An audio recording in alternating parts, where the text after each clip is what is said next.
আলহামদুলিল্লাহ, বাদ ফজরের পর দ্বিতীয় দিনের বয়ান চলছে। ইজতেমা ময়দান মাঠ কানায় কানায় পরিপূর্ণ, যত দূর দেখা যায়,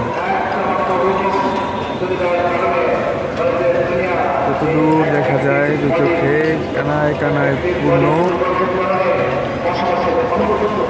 এত দূর দেখা যায় পুরো তীর পর্যন্ত। এদিকে দেখা যাচ্ছে না। আমি মাঠের পূর্ব প্রান্ত হতে ভিডিও ধারণ করতেছি।